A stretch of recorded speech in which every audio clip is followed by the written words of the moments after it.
wabarakatuh. Saya Sita Vitasari Dan saya Faris Faija. Kita berdua akan mempresentasikan tentang fase-fase pemerintahan Bani Abbasiyah di Baghdad. Pada fase-fase pemerintahan Bani Abbasiyah di Baghdad, yaitu terdapat atau dibagi menjadi 5 fase pemerintahan, yaitu Fase pertama, masa pengaruh Persia pada tahun 750 sampai 847 Masehi. Disebut masa pengaruh Persia pertama karena pemerintahan Abbasiyah sangat kental dipengaruhi oleh keluarga dari bangsa Persia, yaitu keluarga Barmak. Keluarga ini didirikan oleh seseorang yang bernama Khalid bin Barmak. Ketika Khalifah Abu Ja'far Al-Mansur berkuasa, Khalid bin Barmak ditunjuk untuk menduduki posisi sebagai wazir. Akhirnya, keluarga Barmak secara turun-temurun mempunyai peran yang sangat penting dalam pemerintahan Abbasiyah hingga masa kekuasaan Khalifah Harun Ar-Rasyid. Fase ini dimulai dari Khalifah pertama, yaitu Abdul Abbas As-Saffah, sampai Khalifah ke-9, yaitu Al-Wasiq. Abdul Abbas dan Abu Ja'far Al-Mansur, Khalifah pertama dan Khalifah kedua, sebagai peletak fondasi yang kuat.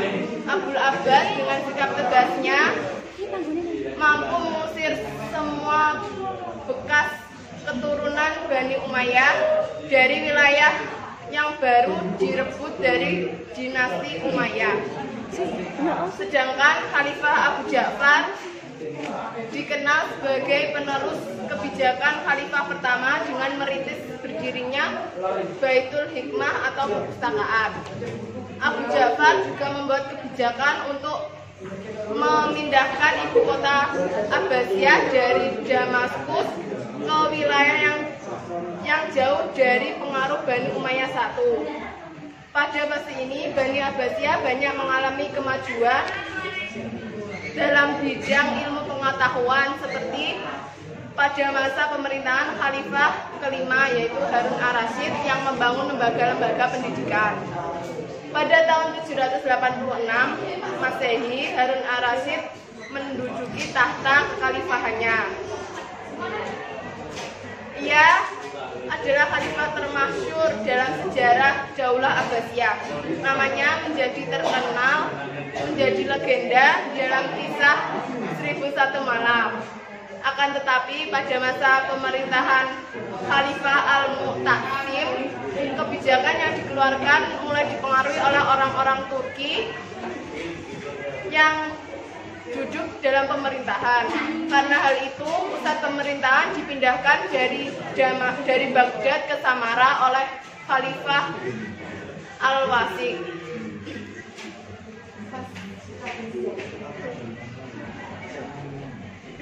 Fase kedua, masa pengaruh Turki pada tahun 847 Masehi sampai 945 Masehi.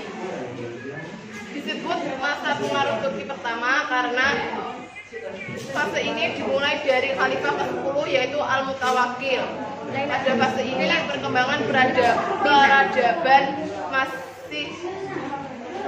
masih berkembang, akan tetapi tidak sepesat fase sebelumnya.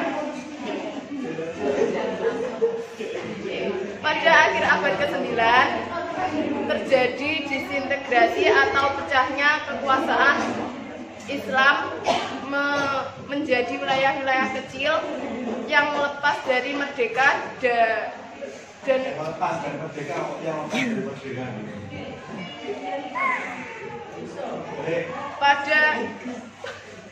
pada akhir abad ke-9 terjadi disintegrasi atau pecahnya kekuasaan Islam menjadi wilayah kecil yang lepas dan merdeka dari pemerintahan Abbasiyah sebagai pusat pemerintahan Islam.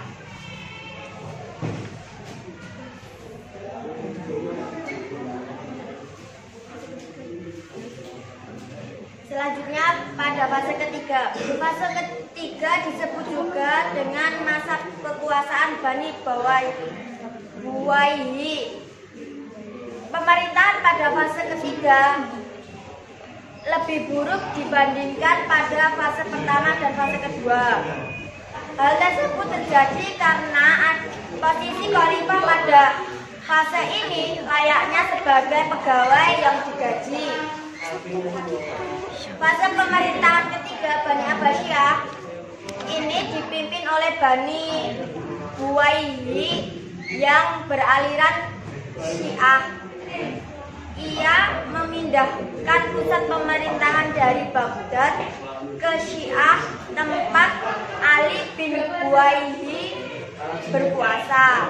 Meskipun sistem pemerintahan pada fase ini mengalami kemunduran, ilmu pengetahuan masih terus berkembang dengan ditandai munculnya tokoh-tokoh besar. Kemudian fase keempat. Fase keempat disebut juga dengan masa kekuasaan Bani Saljuk. Fase keempat disebut juga dengan masa kekuasaan Bani Saljuk dan masa pengaruh Turki kedua. Pada fase ini keadaan pemerintah mulai membaik setelah Bani Saljuk berhasil menundukkan Bani Buwaihi atas permintaan Bani Abbasiyah. Akan tetapi keadaan tersebut tidak berlangsung lama karena adanya konflik pengaruh internal yang terjadi pada pemerintahan Bani Saljuk. Selanjutnya pada fase kelima. Fase kelima disebut juga dengan masa khalifah Bani Abbasiyah bebas dari pengaruh manapun. Fase ini dikenal dengan sejarah perkembangan Islam sebagai fase lemah sampai fase hancurnya kekhalifahan Islam Abbasiyah. Hal ini terjadi karena sempitnya wilayah kekuasaan Abbasiyah yang hanya bertempat di kota Baghdad, sehingga menyebabkan sistem pemerintahan dan politik menjadi lemah dan tidak efektif. Keadaan tersebut menjadikan tentara Mongol yang dipimpin oleh Hulagu mudah mengalahkan dinasti Abbasiyah hingga dinasti Abbasiyah hancur dan berakhir. Adapun menurut Al-Khuldi atau guru besar ilmu sejarah dan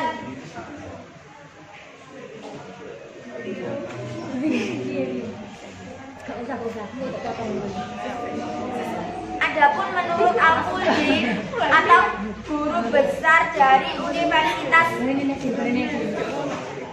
Adapun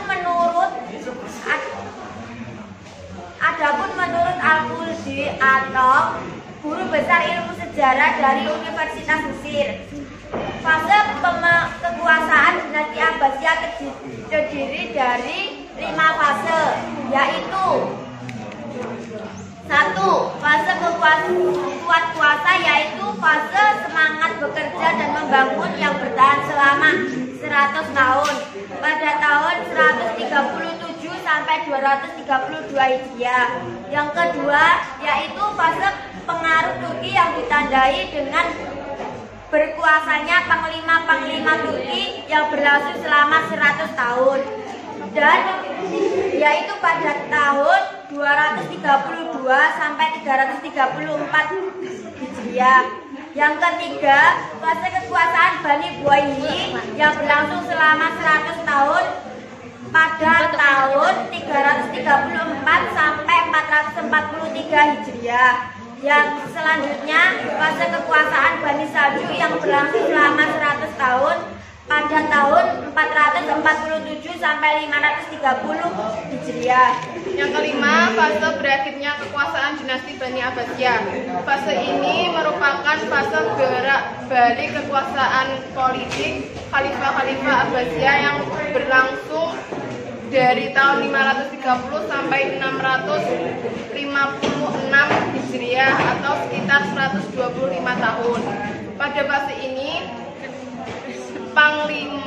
Panglima perang merajalela hingga berakhirnya dinasti Bani Abbasiyah oleh bangsa Mongol yang dipimpin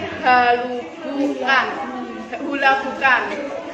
Dan pada fase pemerintahan Bani Abbasiyah di Baghdad tersebut berjalan sekitar 100 tahun dari fase pertama sampai fase keempat, dan kemudian yang paling lama yaitu pada fase kelima berjalan selama 125 tahun. Sekian dari kelompok kami. Kurang lebihnya mohon maaf. Jangan lupa